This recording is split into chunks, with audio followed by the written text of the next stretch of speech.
Good afternoon, guys. Brian with VetteSource back on day 2 of our episode of removing the rear bumper cover from our 1991 Corvette salvage parts car that we picked up.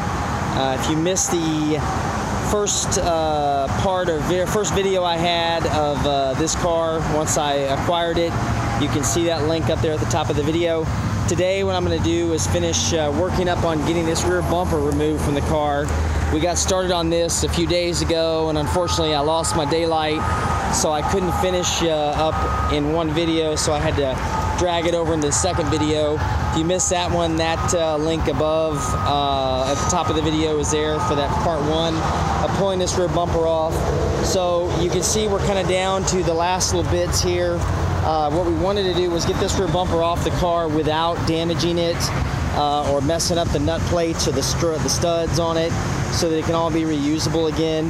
And you know, the biggest part on the rear quarter panel, again, if you missed it, is unlike the front bumper cover assembly, which I took off in another video, this is not readily apparent where your bolts are and fasteners to secure this to the rear quarter panel. You could easily make the case that it looks like it's glued, but it's not. It's actually got this seam running across here, all the way across, and all the way along this seam are bolts that hold it into place. These are actually a few of the bolts. I've got one that's pre-taken out that I took out here, and then it's also got these as well. So it's got a combination. This 10mm with the captive washer is going to be one here, and then interestingly enough, 1, 2, 3, 4. And I'll show you once we get this off of here what those look like. And then the ones that run along inside of here are going to be a 7mm coarse thread like this with a washer separated, but these are going to be attached in from this going inward this way. So what I've done to help with my sanity is I've pre-loosened all the bolts on the back side here. So I'm going to go ahead and by hand finish taking these out, and you can kind of see where they're at. So I got my hand in the first tail light housing here. So there is, oh, and I dropped it in there, so we'll get that in a few minutes. So that's the last of our 10mm is actually reaching your hand in. It's right there around this corner. Okay, we're gonna go to our second one here, which will be a 7mm. And we're gonna take that out here. That comes straight out. You can see right there in my hand. And then we're gonna reach in here to the corner. I have to do this with my left hand so I can get in there to that angle. There's our next one there. And there's another one right there. And then we reach all the way across here. There's another one right here where I have my fingers. We'll get that one out. We'll switch hands again as we go to the other side. That's why it's important, if you're gonna do it this method, you're gonna take those taillights out first so that you get access in here. So you can see where I'm unthreading that there. There's one there. There's another one right in here in this corner. We're gonna get that one out if it wants to cooperate with me. And interestingly enough, it doesn't take a whole lot of special tools to get these out. There's another one right there. 7mm, 10mm. I do this kind of the slow method just because it's a little harder to get these, the electric tool in there, but in some of the spots you can get the electric tool in there. I'm gonna reach over here, grab this one.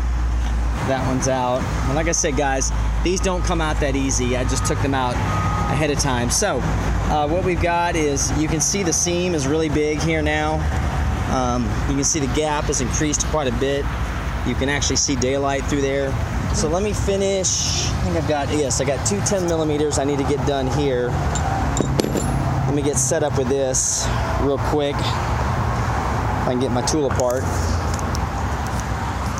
without having to drop everything. There we go. So these two 10mm here in the back are going to secure this center of the bumper assembly to the impact bar there, kind of as an extra bit of stability on it, on the assembly. So we'll get a good, see that 10mm right about there. I'm gonna get that one out. Of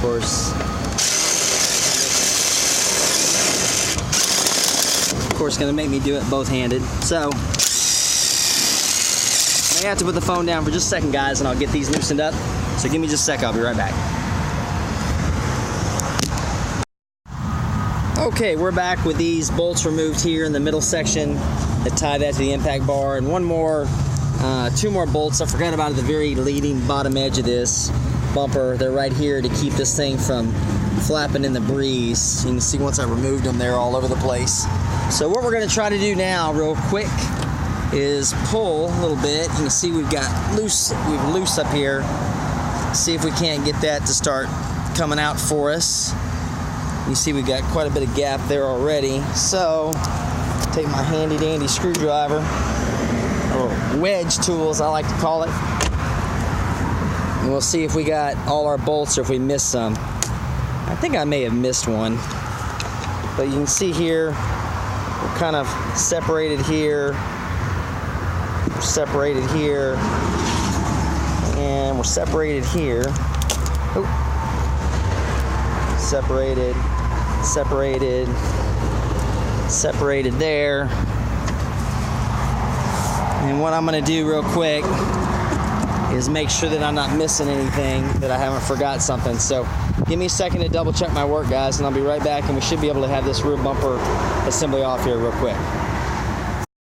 Okay, guys, I'm back. Unfortunately, what I had to do was break this free in this corner because whoever had this bumper off last time, the chuckleheads working on it, decided it'd be a great idea to throw Bondo in this corner as a reinforcement or filler in this backside, and what they ended up doing was gluing this bumper cover to the upper quarter panel, which is completely incorrect and kind of aggravates me because the truth is, if you don't know how to do it, just quit messing with it, you know? I've always been kind of the guy that, you know, if you're gonna do some work on a car, do it so the next person coming along after you isn't gonna get frustrated with your crazy nonsense repair techniques that don't work and just make it harder. So anyways, you can see I've got this broken free. What we're gonna do now is I'm just gonna pull straight back with it so I can get to my last few light harnesses that are in here. And there's one right there for the third brake light, if I can get it to cooperate. And then we're gonna go straight back with it. And we're gonna go ahead and take this off real quick. This is our inner rear cornering lamps, backup lamps. So we'll take that off out of there. If you'll bear with me for a second. I just happen to have this 7 handy, so that's what I'm using right now.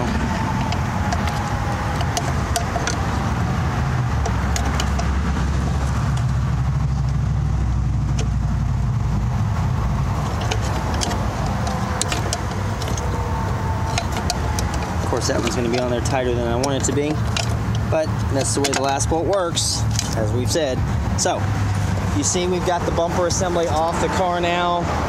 That's with it removed, and you can kind of see a heck of a lot better. We had 1, 2, 3, 4, 5, 6, 7, 8, 9, 10, 11, 12, 13, 14, 15, 16, 17, 18, 19, 20 bolts to hold this rear bumper assembly on.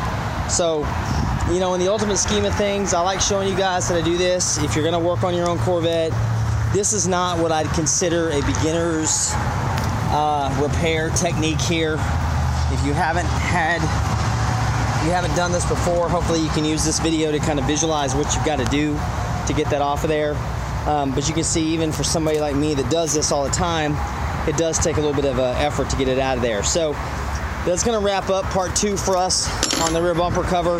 Like I said, I don't want to make this longer than it needs to be. You can kind of see what it looks like now. That's that impact bar egg crate, 5 miles per hour, and you can see that's made out of aluminum there. So tomorrow what I'm going to get after is we're going to remove this impact bar, fuel tank, fuel system assembly. I'll show you how it's all put together. Your evaporative canister is right there.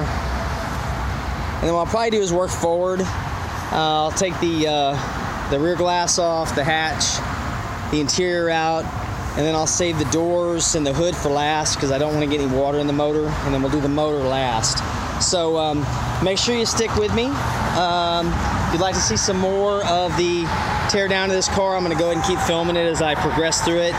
If you make sure you subscribe, and that way you'll get the notifications, hit the notification bell, and that way you can see me do the rest of the strip and tear down on this car. And if you've got a comment to make, be sure if there's something else you'd like to see or me explain in greater detail, I can go over it. Make sure you hit that like button if you like what I'm doing, and we'll check you guys next time, okay? Thanks for watching all the way to the end. We'll see you next time.